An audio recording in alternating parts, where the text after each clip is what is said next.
Hello everyone, I am Avinash Kumar Pandey from RBCV. Today is the third video for class 6 Geography, first chapter The Earth in the Solar System.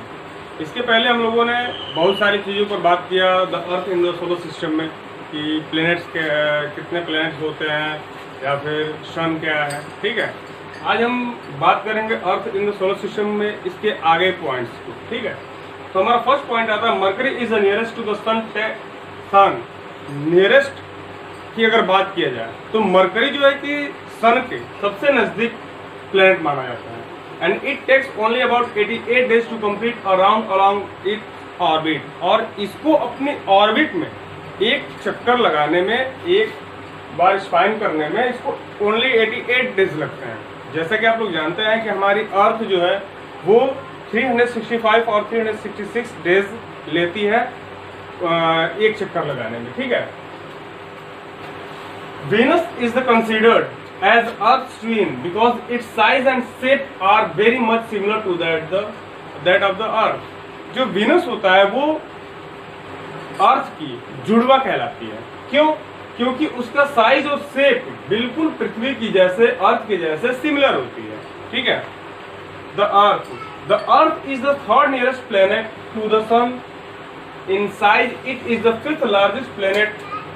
जो earth है वह सन के 5वें number पे, 5th number पे जो है कि third nearest planet to the sun, यह तीसरी बड़ा प्लेनेट है जो कि सन के नजदीक है। इन size it is the 5th largest planet, और साइज में यह 5वां जो है कि सबसे बड़ा ग्रह है।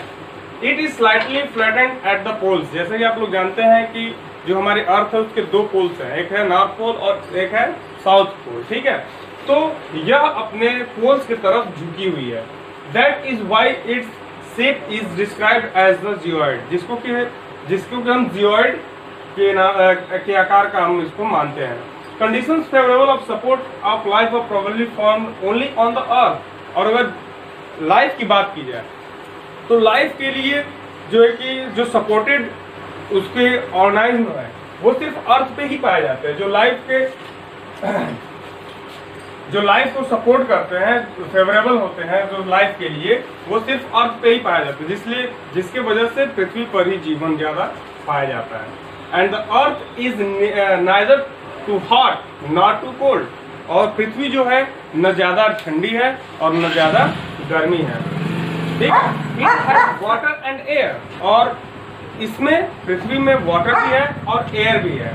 ठीक है, which are very essential for our survival. और जैसा कि आप लोग जानते हैं कि इस पृथ्वी पर अगर जीना है तो हमको वाटर और एयर, इन 2 चीजों की आवश्यकता बहुत ज्यादा होती है। ठीक है, the air has life supporting gases like oxygen. Because of this reasons the earth is unique planet in the solar system. और जो एयर होती है जो कि लाइफ को सपोर्ट करती है, गैस जो कि ऑक्सीजन कहलाती है, वह इस पृथ्वी पर ही पाई जाती है। इसलिए यह पूरे सोलर सिस्टम का एक यूनिक प्लेनेट माना जाता है। कौन? अर्थ। ठीक है, अब बात करते हैं हम द मून की। मून क्या है? चंद्रमा। आप लोग रात में जो है कि जब आसमान में देखते हैं तो चांद, तारे, ग्रह ये सभी दिखाई आपको देते हैं। Our earth has only 1 satellite that is the moon. हमारे पृथ्वी का एक ही सैटेलाइट है जिसको कि मून कहा जाता है। ठीक है, its diameter is only 1/4 that of the earth. और इसका जो डायमीटर होता है वो अर्थ का सिर्फ 1/4 ही होता है पृथ्वी के।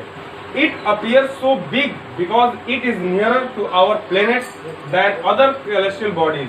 और यह हमको बहुत ही बड़ा दिखाई देता है। क्यों?